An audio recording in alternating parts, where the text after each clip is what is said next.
जय Hind.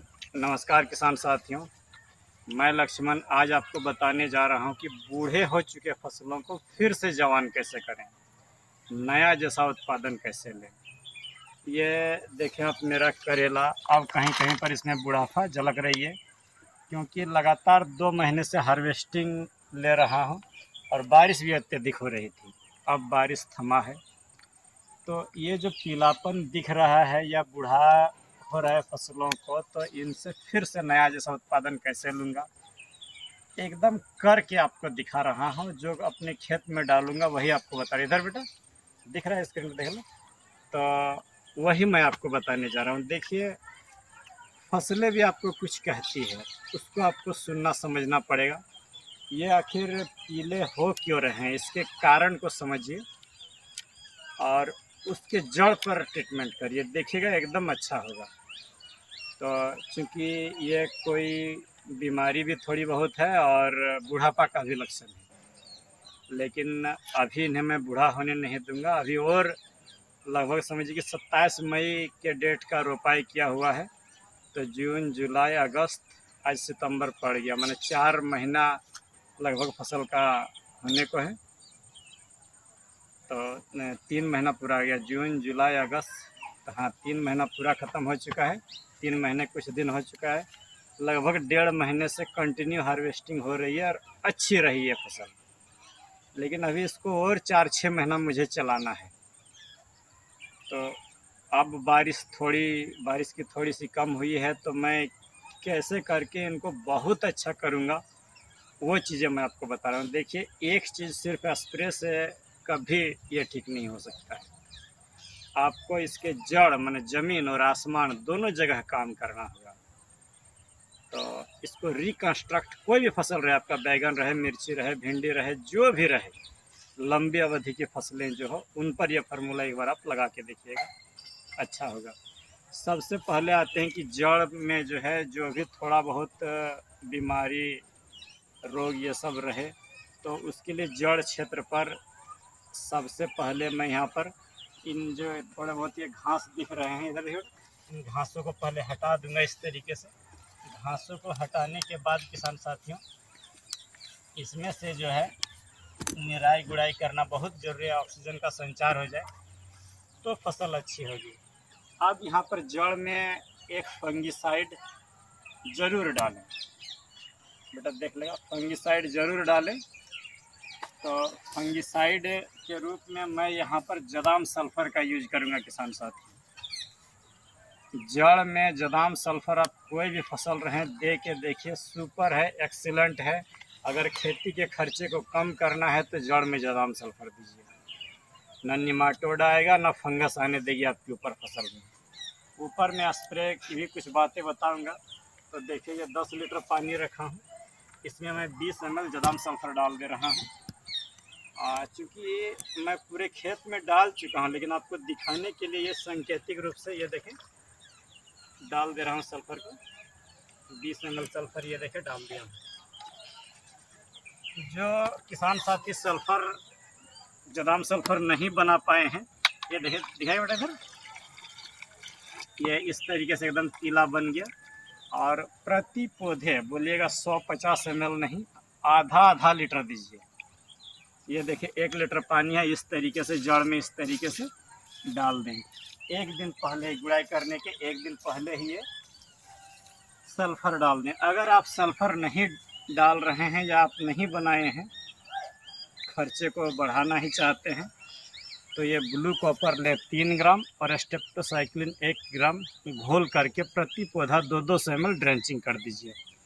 Blue copper और स्टेप्टोसाइक्लिन साथ में आप लेमडा साइलोथ्रिन जैसे इंसेक्टिसाइड या रिजेंट 80 जैसे इंसेक्टिसाइड दे दीजिएगा। तो ये हुई हमारी जड़ क्षेत्र की बात। जड़ को हम इससे प्रोटेक्ट कर सकते हैं, बढ़ा सकते हैं। तो जड़ के बाद आगे आते हैं कि ऊपर में स्प्रे क्या करेंगे। स्प्रे भी देना होगा, 4-4 दिन के अंतराल पर 3 स्प्रे लीजिए। तो वो जो मैं आपको बता रहा हूँ जो लीजिएगा, देखिए सबसे पहले ले इसाबियोन टॉनिक 2 ml प्रति लीटर, माने 1 लीटर पानी में 2 ml इसाबियोन को दें। उसके साथ मिलाएं ये बोरोन, जो भी कंपनी का आपको मिल पाए, बोरोन को ले, आपका 2 ग्राम प्रति लीटर। और एंट्राकॉल फंगीसाइड को दे 3 ग्राम प्रति लीटर। इनको दे करके आप 3 से 4 स्प्रे लीजिए, अच्छा सा स्टिकर दे करके। हाँ, बीच बीच में एंट्राकॉल को हटा के एक बार रिवर्स या एमी स्टार टॉप दे दीजिएगा। और एक इंसेक्टिसाइड के रूप में मैं कहूँगा यहाँ बेल वर्गीय फसलों के लिए, इधर देखिए, ये काइट बेल वाली फसलों के लिए बहुत अच्छी चीज़ है। एक बार इसका प्रयोग करिएगा, ज़्यादा नहीं, 15 दिन में एक बार करना है, लेकिन वो 4-4 दिन पर आपको देना होगा। वो पोषण के लिए दे रहा हूँ कि जो भी इनमें कमजोरी रह गई है उसको पूर्ति कर दें। तो नीचे जदाम सल्फर डाल दीजिए या ब्लू कॉपर, ऊपर ये इसाबियन एंट्राकॉल बोरोन का स्प्रे ले दें। एक बार और डोज सुन ले, इसाबियन 2 ml 1 लीटर में, बोरोन 2 ग्राम, एंट्राकॉल 3 ग्राम 1 लीटर पानी में, और इसका 1 ml प्रति लीटर। इसको एक ही बार दीजिएगा। ये हो गया हमारा स्प्रे का काम। अब आते हैं किसान साथियों कि ये जब भी आप कोई भी फसल लगाएं तो ये बूढ़ा होता है, बस जानिए खाना की कमी के कारण। तो खाना में आप हेलीकॉप्टर डोज भी मैं दूंगा और जीवामृत भी दूंगा, लेकिन उससे पहले जड़ों की गुड़ाई करूंगा और एक बार दानेदार खाद भी डालूंगा इसमें। और कितना डालूंगा वो देख लें। तो दानेदार खाद के रूप में सबसे पहले देखिए, यहाँ पर मैं एक सामान घर से लाना भूल गया हूँ, वो मैं आपको बता दे रहा हूँ कि वर्मी कंपोस्ट या सिटी कंपोस्ट या गोबर की खाद 5 किलो लीजिएगा। वो मैं लाना भूल चुका हूँ, मैं घर में बाद में लाके ऐड कर लूँगा। 5 किलो सिटी कंपोस्ट या वर्मी कंपोस्ट देने के बाद ये देखिए सरसों खल्ली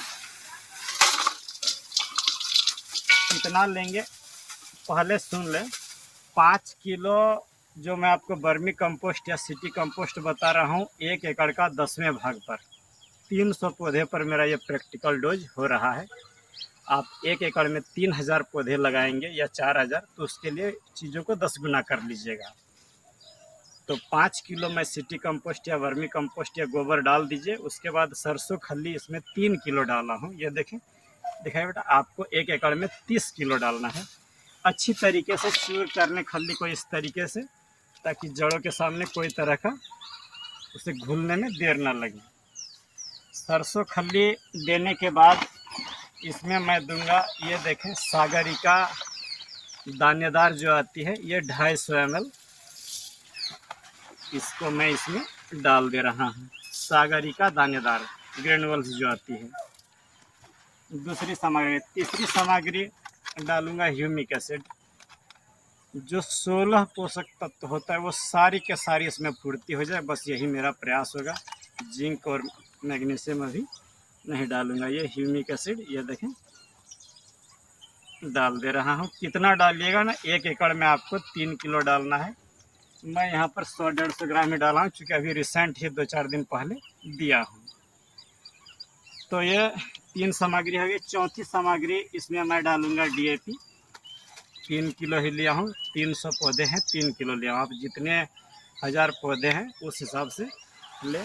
300 पौधे हैं तो 3 किलो DAP ये देखिए डाल दिया हूँ। DAP के बाद किसान साथियों ये सिंगल सुपर फास्फेट डाल दे रहा हूँ, 3 किलो इसका भी। और म्यूरेट ऑफ पोटास जो है इसको डाल दे रहा हूँ, ये 2 किलो।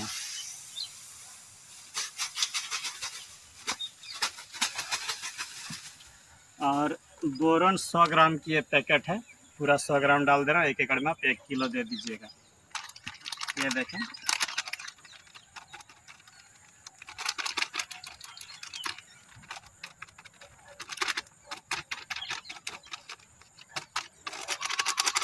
यूरिया मैं नहीं डालूंगा, क्योंकि मुझे फसल को लंबी चलाना है, इसलिए यूरिया नहीं डाल रहा हूँ। ये इधर दिखाइए बेटा, इस तरीके से हाथों से अच्छी तरीके से मिला दे खाद को।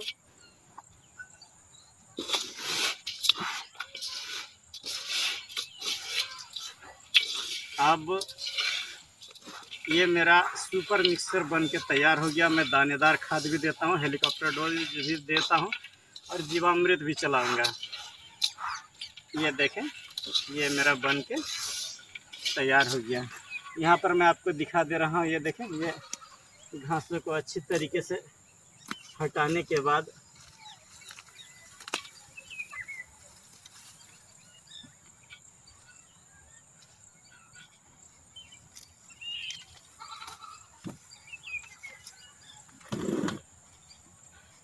थोड़ा सा देखिए वीडियो लंबी हो जाएगी, क्योंकि मैं एक ही प्लांट पर आपको करके दिखा रहा हूँ, बाकी पौधों पर मैं बाद में डालूंगा।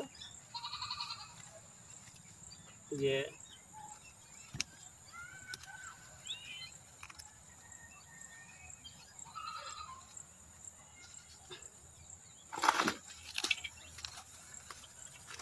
एकदम घास को अच्छी तरीके से हटा लें।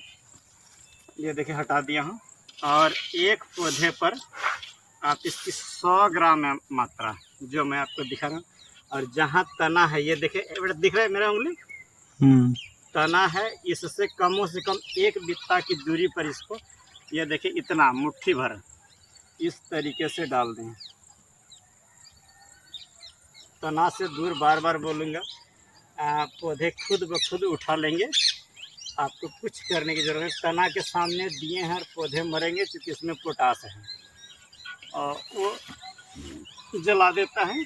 तो उसके बाद क्या करें कि अच्छी तरीके से इस तरीके से देखें गुड़ाई कर दें।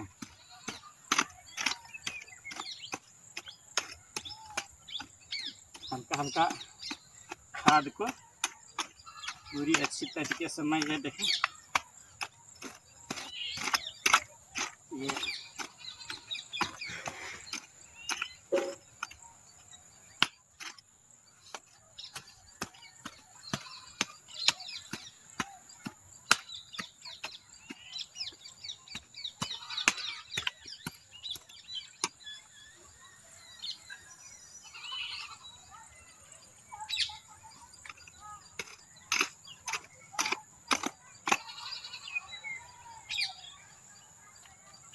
अब किसान साथियों, इसमें ये देखिए इस तरह से खाद को मैं ढांक दिया हूँ। और सिंचाई आप कर दीजिए इससे भी सके, और अगर बारिश हो जाए तो बहुत अच्छी बात है। तो ये खाद देने के ठीक जो है 3 से 4 दिन बाद इसमें जीवामृत डाल दूंगा, और उसके 4 दिन बाद हेलीकॉप्टर डोज डाल दूंगा। उसके बाद का नज़ारा आपको ज़रूर दिखाऊंगा कि नहीं ये रिकंस्ट्रक्ट हुआ या नहीं हुआ है। तो आज का वीडियो बस इतना तक ही कि बूढ़े हो चुके फसलों को जवान कैसे करें, और ये एकदम काम करता है, 100% काम करता है, मेरा खुद का किया हुआ है। तो चलिए मिलते हैं किसी दूसरे वीडियो पर। जय हिंद, नमस्कार।